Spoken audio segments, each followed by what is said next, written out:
Rolling. And action. I thought you said they were going mid. Yeah, this is the crap I'm talking about. Bad communication.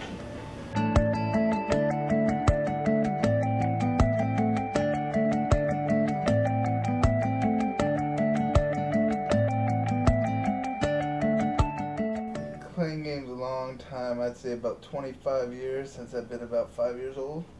I started off on Atari, went to computers, played Genesis, Nintendo, PlayStation, Xbox. Well, I've been playing games a lot in the past few years, probably since I've gotten married, because my husband's a gamer. But I've played video games since I can remember, since I was little. Starting off with Atari and Nintendo and Sega, and so it's been since probably 25 years I've been playing video games. My dad was a computer programmer and a computer repair guy, so I started off on PCs when I was young, so I've been playing PC games for close to 30 years. Well, I do work pretty late, so I really don't get off till midnight. So I try to put at least 4 hours in before I go to bed. And I wake up kind of early, put some hours in there.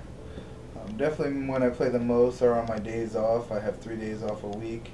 Most of the time is spent playing video games. I have to say maybe about 4 hours a night during the week, like Monday through Friday, and then maybe 6 or 7 hours on weekends each day. So A good, at least a full day, at least more than 24 hours. just being interactive with other people online is my favorite part. You're still socializing with others, but you're being entertained at the same time. It definitely brings us closer.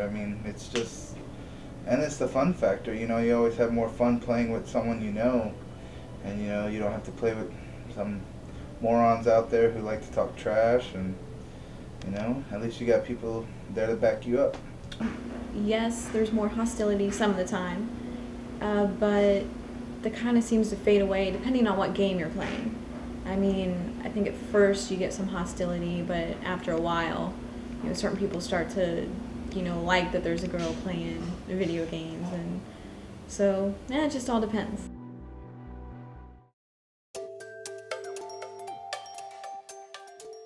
The group that I normally play with, we've even gone out and got personalized T-shirts for different games and stuff with our gamer tag names. So, we do. I'd say myself and the group that my guild, if you want to call it that, that we've collected lots of things. Oh, we always make it a mission. If we ever play, a game, to always play with each other. As far as growing our characters, building the best we can, and we always form a group in each game we play, whether it be Star Wars or, Maple Story, doesn't matter. We always try to play together and help each other out. So. And I have a level 200 character. Back when it used to mean something, now they made it too easy, but back in the day it used to take you a couple of years to max out your character, and there was 1 month where I went crazy. I spent more than I should have, thank God for tax money. When certain games come out that I love, I get the legendary editions or special editions, so I like collecting the figurines that come with them, or the little trinkets. It can be as little as $12 a month if you're just on one game that you're just paying your online fee for, or actually the most expensive games are the ones that are supposed to be free, like the free-to-play online. You can spend hundreds if you're not careful. So it really depends on the games. They say it's free to play, but in order to get anywhere in those types of games, you're buying little spiffs, little buffs, to help you get to wherever you can. The most I've ever paid on a single game in a single month is probably about $350. Call of Duty Black Ops.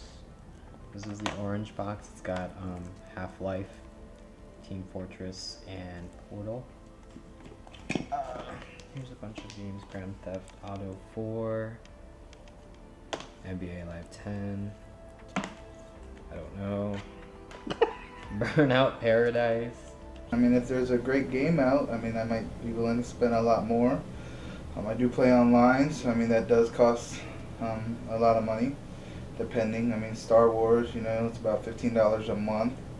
Xbox Live, that's about $60 a year. So I mean, it just varies. Well, I always pick a female character if I have a choice, because you gotta represent. I'm really big on the healing. That's most of the games that I play. I'm that support character. Just go with whatever the story is. I mean, I try both sides of the story. There's usually always a good and evil side. I mean, you always have more fun with the evil side, but you always want to go with that good side too.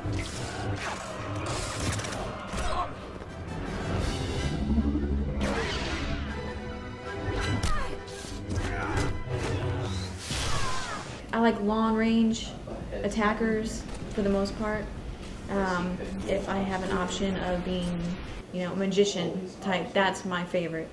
But I usually like the long range attackers. I'm not so much of a healer or an up close, you know, tank or brute. Des is awesome. You know, I mean, she actually catched on pretty fast. I mean, we used to play Halo. I remember when she first started out, and you know, she really couldn't kill anything, but I mean, she kept trying, and now she's probably one of the best out there as far as, you know, women gamers. I've done first-person shooters. I've done it in big groups, and I've been awarded like in-group badges, like bullet catcher, you know, because that's my job, is to catch the bullets and die while everyone else actually does whatever needs to be done.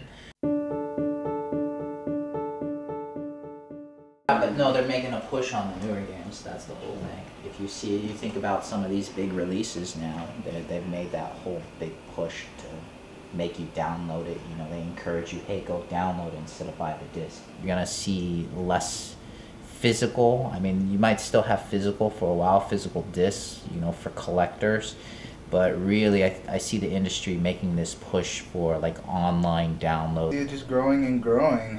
I mean, you know, you get great entertainment for the value. I mean, movies nowadays, I used to love going to movies, but I mean, they're so expensive. It's $10 a person, and that doesn't even count, you know, buying refreshments or anything. You buy a video game and it lasts for a while, and you know, you get what you pay for. It's just getting bigger. It's getting bigger and bigger. It's become mainstream now. I mean, the average age of the gamer they always talk about is like my age. I'm 34, so I mean, the average age is getting older and older. It's become more and more accessible. Yeah. So 5-10 years, who knows? Could be there. I think video games, you know, they challenge you in a sense. I mean, you know, you get a thrill out of them, and you know, playing it, to me, you know, it can teach you things too. Your reflexes are faster. You know, they can be educational in some senses. Story is important. You know, that's what the whole game is about. But I like the gameplay the most. That's what keeps me coming back to games. So I have to say gameplay. Don't need like the fancy Wii like motion stuff. Just give me a great story to play through. It's like an interactive book. Like when you're a little kid, and then flip to page 32. Now choose, flip to page 2 or whatever. You know, they take you to a different world. I mean, you just sit there and enjoy the ride. I mean, the story, you know, playing with friends, whatever it may be. I mean, it keeps you entertained.